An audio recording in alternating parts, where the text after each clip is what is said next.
artıq Azərbaycan müğənniləri etiraz edir. Mədəniyyət Nazirliyi müğənniləri pulsuz oxudur və adlarına pullar silirmiş. Nura Suri hər zaman haqsızlıqlara qarşı danışıbdır. Bacardığı qədər haqsızlığa qarşı paylaşımlar edibdir. Müəyyən vaxtlarda öz etirazını bildiribdir. Onun barədə pis bir şey eşitməmişik. Müğənni də olsa, amma əxlaqına bir söz deyə bilmərik. Uzaqdan uzağa ancaq tanıdığım insanlarla biz bir araya gələ bildik.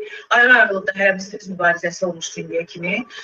Hətta 6 ay bundan əvvəl Mədəniyyət Nazirliyinə şəxsən hər birimizlə ayrı-ayrılıqda əlaqə saxlayıb, hər birimizin ərsəsini də almışdı, bəzi məsələlərlə bağlı. Vəziyyət o qədər gərgindir ki, neçə illər bu sənətlə məşğul olub, müsabiqə qalibi olan, Azərbaycanı dünyada təmsil eləmək istəyən bir cəz vokalçı kimi mənim bütün yollarım bağlanır Mədəniyyət Nazirliyi tərəfindən, ən əsasdakı Mənzər Nurəli tərəfindən bağlanır. Dəhşətdir, dəhşət. Bütün müğənniləri etiraza qalxıb. Baxın, ay millət, müğənnilərin adından pul yeyirlər, müğənnilərin qol qələrini bağlayıblar, müğənnilərə qol çəkdirib, nədim, müğənniləri oxutdurub, onlara çatası pulu belə vermirlər. Artıq tələbələr dünən etiraz edir, bu müğənnilər, aləm deyib bir-birinə, inqilaba hazır olun, İlham Əliyevin sarayına od vurmağa hazır olun. Musiqi ifaçıları Alma xanım, Pərviz Qasımov, Məsim İslamov, bir çox ifaçılar bu problemlə bağlı aidiyyatı qurumlara şikayətimizi etməyimizə baxmayaraq, çox təəssüf olsun ki, bugünə qədər bu problem həllini tapmadı. Mən Alma xanım Əhmədli. Ölkə dağılır yoxdur, hamı etiraz edir. Toy yoxdur, cəmaata pul yoxdur. Bunlar da etiraz etdirsə da İlham Əliyev siyib qutarıbdır.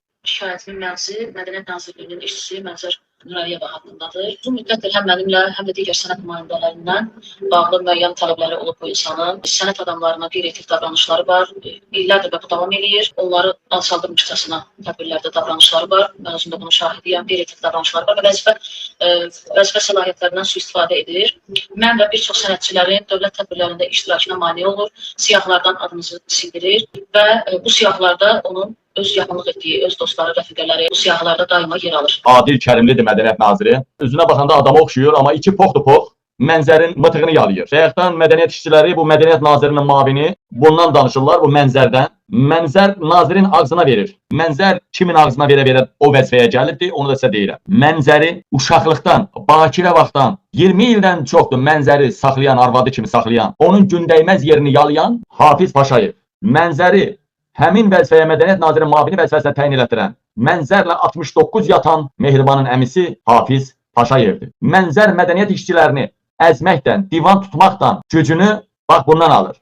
Dolayısıyla Cırıq Mehribandan alır. Bütün mədəniyyət işçilərinə qan udduran, Adillə belə, bununla belə cins əlaqəyə girən, bunun belə ağzına verən Mənzərdir, Mənzər. İndi bildinizmi Mənzər kimdir? Elə bir adam gəlib nazir mavini olmur, oraya qadan alim. Elə bir adam hələ nazir mavini olub cəmaata nazirin işçilərinə qan uddurmur, oraya qadan alim. Görürsən, hələ deyir 20-30 ərzə təkcə biz göndərmişik, heç kimə xeyri yoxdur, axırda çıxıb danışırlar.